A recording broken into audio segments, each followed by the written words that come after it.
नमस्कार सभी को। दोस्तों, क्या नरेंद्र मोदी अपना तीसरा कार्यकाल 2029 तक पूरा कर पाएंगे? अब ये सवाल मैं अचानक से क्यों कर रहा हूँ? दरअसल मैं नहीं कर रहा हूँ, ये सवाल अचानक से चर्चा में है और इसकी वजह है निर्मला सीतारमण के पति और अर्थशास्त्री प्रभाकर पराकला का बड़ा बयान। उन्होंने कहा है कि नरेंद्र मोदी 2029 तक प्रधानमंत्री पद को संभाल नहीं पाएंगे और इस मुद्दे के तार को चुनाव आयोग से लेके सहयोगी दलों की राजनीति, भारत की आर्थिक स्थिति, भारत पे जो वैश्विक दबाव है और भारतीय लोकतंत्र पे जो लगातार सवाल उठ रहे हैं, उस पे जो चोट हो रहा है, उससे जोड़ने की कोशिश की है। तो उन्होंने किन किन पहलुओं पे बात किया है, इसको हम विस्तार से और बहुत आसान भाषा में इस वीडियो में समझेंगे। तो दोस्तों, जैसा कि मैंने कहा कि क्या नरेंद्र मोदी अपना तीसरा कार्यकाल पूरा कर पाएंगे, ये एक बहुत गंभीर मुद्दा है और ये सवाल अचानक से यूं ही हवा में नहीं उठा। इसे हवा दी है एक बेहद ही अहम आवाज ने, और वो आवाज है प्रभाकर पराकला की, जो ना सिर्फ एक प्रसिद्ध अर्थशास्त्री और राजनीतिक विश्लेषक हैं, बल्कि देश की वित्त मंत्री निर्मला सीतारमण के पति भी हैं। प्रभाकर पराकला का साफ साफ कहना है कि मोदी सरकार अपने 5 साल पूरे नहीं कर पाएगी, और जब इतना बड़ा दावा किसी विपक्षी नेता से नहीं बल्कि सत्ता के अंदरूनी हलकों से ताल्लुक रखने वाले व्यक्ति द्वारा की जाती है, तो सवाल उठना लाजमी है। परकला साहब का कहना है कि यह सरकार बहुत ही कमजोर जमीन पर खड़ी है। सहयोगी दल जैसे कि नीतीश कुमार और चंद्रबाबू नायडू विचारधारा से भाजपाई नहीं है। ये गठबंधन सिर्फ लेन देन की राजनीति की वजह से है, और ज्यों ही उन्हें लगेगा कि मोदी से उनको फायदा कम है और नुकसान ज्यादा है, वो अपना समर्थन वापस ले सकते हैं। यानी पॉइंट ये है कि मोदी जी की बैसाखियां ही उनके सत्ता की सबसे बड़ी कमजोरियां हैं। और दरअसल प्रभाकर साहब जो कह रहे हैं, आप भले उनसे सहमत हो या ना हो इस बात को लेके कि मोदी जी अपना तीसरा टर्म पूरा करेंगे या नहीं, लेकिन आज की जो एनडीए है ना, उसकी स्थिति वही है जो प्रभाकर सर कह रहे हैं। नीतीश कुमार की बात करें तो उन्होंने 2013 में बीजेपी को छोड़ा था, फिर 2017 में उनके साथ वापस लौट आए, फिर इंडिया गठबंधन के साथ गए, फिर से बीजेपी में है। कब तक रहेंगे कोई नहीं कह सकता। सेम हालत है चंद्रबाबू नायडू की, जिन्होंने 2019 से पहले मोदी पर तीखा हमला किया, यहाँ तक कि बहुत पर्सनल अटैक भी किया।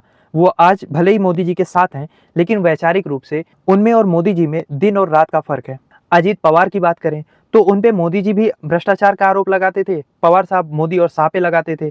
आज ये दोनों सत्ता के हिस्सेदार हैं, कब तक रहेंगे आप कैसे कह सकते हैं? इसका मतलब साफ है कि ये गठबंधन विचारधारा का नहीं है, बल्कि मजबूरी और अवसर का है, और गठबंधन मजबूरी में बने तो देर सवेर टूटते जरूर हैं। इसके अलावा परकला साहब ने एक और बड़ा मुद्दा उठाया, और वो है चुनाव आयोग की विश्वसनीयता का। उन्होंने कहा कि 2001 में राष्ट्रपति के आर नारायण ने कहा था कि इलेक्शन कमीशन की साख सुप्रीम कोर्ट से भी ऊंची होती है, लेकिन 2024 आते आते ही हालात ऐसे हो गए हैं कि देश के 21% से ज़्यादा लोग मानते हैं कि चुनाव आयोग सरकार के दबाव में काम करता है।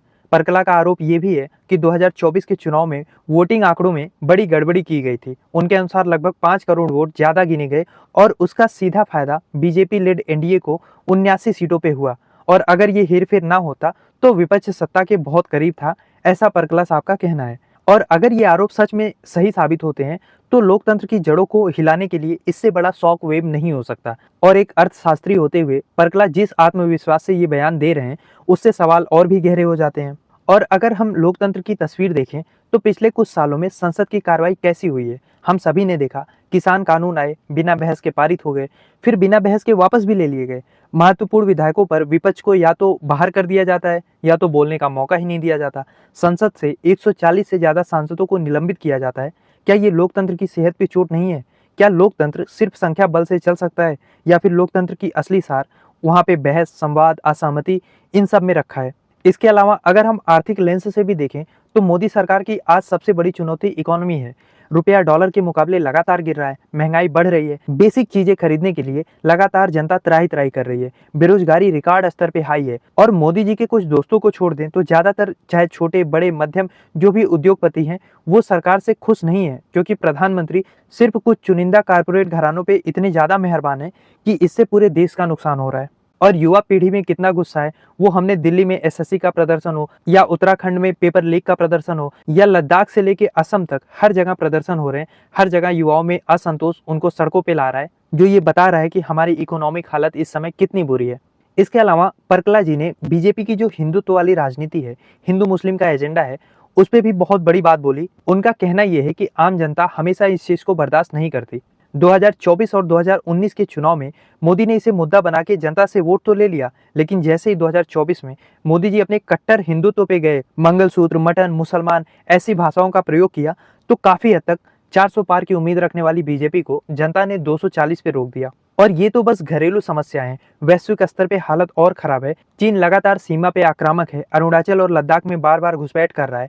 अमेरिका, जिसके साथ मोदी जी दोस्ती की कस्में खाया करते थे, आज वो भारत पर आर्थिक और कूटनीतिक दबाव इतना लगा रहा है जितना दुनिया के किसी देश पे नहीं लगा रहा है। और लगातार ग्लोबल साउथ में भी भारत की साख कम हो रही है। हमारे जितने भी पड़ोसी देश हैं, या तो वो चाइना की तरफ ज्यादा टिल्ट हो रहे हैं, और जो नहीं भी हो रहे हैं वहां पे इतना पॉलिटिकल अनरेस्ट है जो भारत के हितों के लिए किसी भी तरीके से अच्छा नहीं है। इसके अलावा परकला ने मोदी की लीडरशिप पे भी तीखा प्रहार किया। उन्होंने कहा कि मोदी जी जो प्रोमिसेस करते हैं उसकी डिलीवरी कभी नहीं करते। 2014 से लेके आज तक उनकी किसी भी घोषणा पे बस भविष्य का मार्क है, प्रेजेंट में कहीं कुछ नहीं हुआ।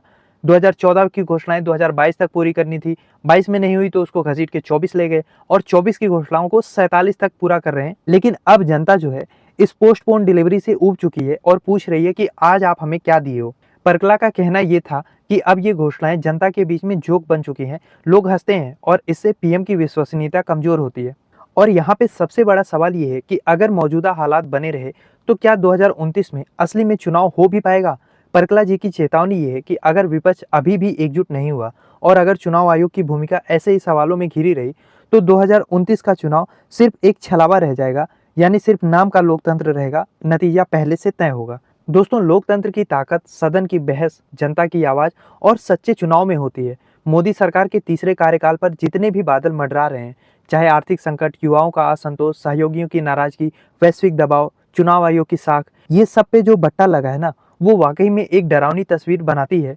लेकिन सवाल फिर भी यही है कि क्या मोदी सरकार एक बार फिर से अपनी पॉलिटिकल मैनेजमेंट स्किल से 5 साल निकाल देंगे, या फिर यह कार्यकाल इतिहास में इनकम्प्लीट टर्म में लिखा जाएगा। और कोई भी पार्टी, कोई भी नेता कितना भी हिंदू मुसलमान कर ले, लेकिन इस देश का असली धर्म लोकतंत्र है, और यह तय करना जनता और उनकी चेतना पर है कि मोदी जी तीसरा कार्यकाल पूरा करेंगे या ये अधूरा रह जाएगा।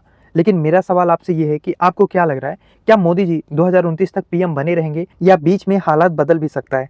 क्या सोचते हैं आप इस बारे में? लिखिए अपनी राय कमेंट बॉक्स में।